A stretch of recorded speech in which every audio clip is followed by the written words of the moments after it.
The Book of Revelation. For centuries, it's been one of history's most debated, confusing, and, let's be honest, pretty terrifying texts.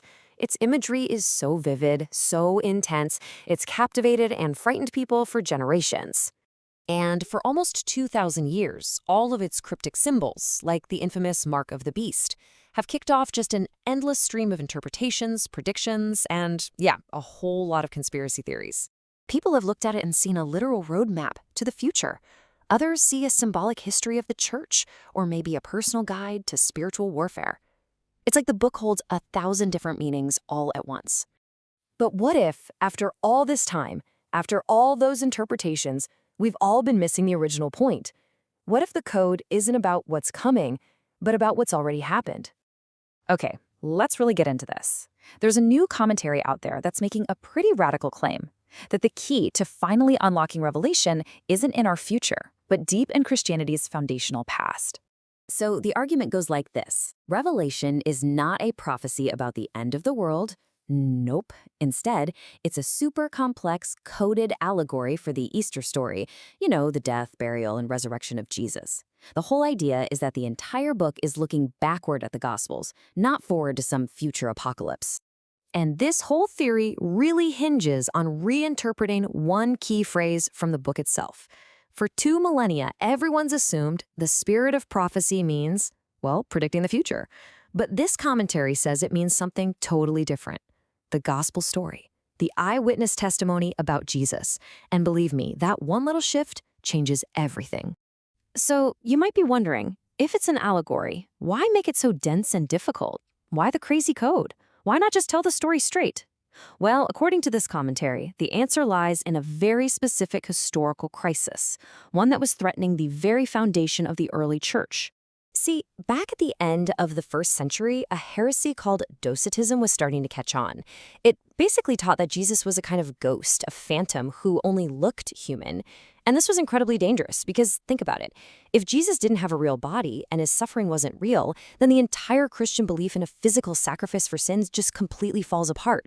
So here's the really clever part. The commentary suggests that the author of Revelation, the Apostle John, decided to fight this fictional heresy with a work of fiction of his own.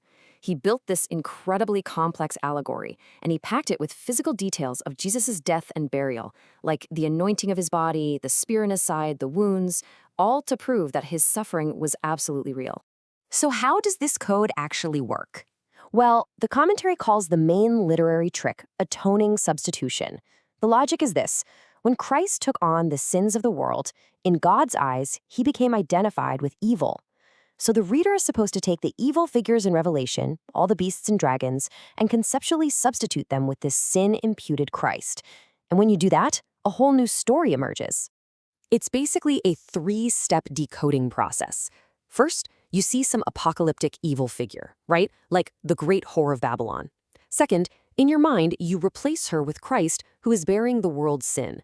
And then third, all of a sudden, the story transforms into a symbolic retelling of the events of Easter week. It just clicks into place. Now, I know, this might sound like a bit of a stretch, but the theory claims to have found a smoking gun, a direct, sequential mapping of Revelation's climax onto the Easter story that it says is just way too precise to be a coincidence. Okay, this right here is the core evidence. The commentary argues for this direct one-to-one mapping. The death of the great whore in chapter 17, that's the crucifixion. The fall of the great city of Babylon in chapter 18, that's the burial of Christ. And Satan getting bound in the pit in chapter 20, that's the tomb being sealed shut. The sequence is identical, and the argument is that there's no way that's an accident. But it doesn't stop there. The commentary actually offers up a falsifiable test for its own theory, and it all centers on one of Revelation's most famous events, the first resurrection mentioned in chapter 20. It points to this very specific and honestly often overlooked passage in the Gospel of Matthew. It describes how the tombs of many saints broke open after Jesus' resurrection, and that these saints actually appeared to people in Jerusalem. This is a unique mass resurrection event that's recorded as having happened in the past. So the crucial point the commentary makes is that this unique historical event right there in the Gospels is a perfect match for the first resurrection that's described in the allegory.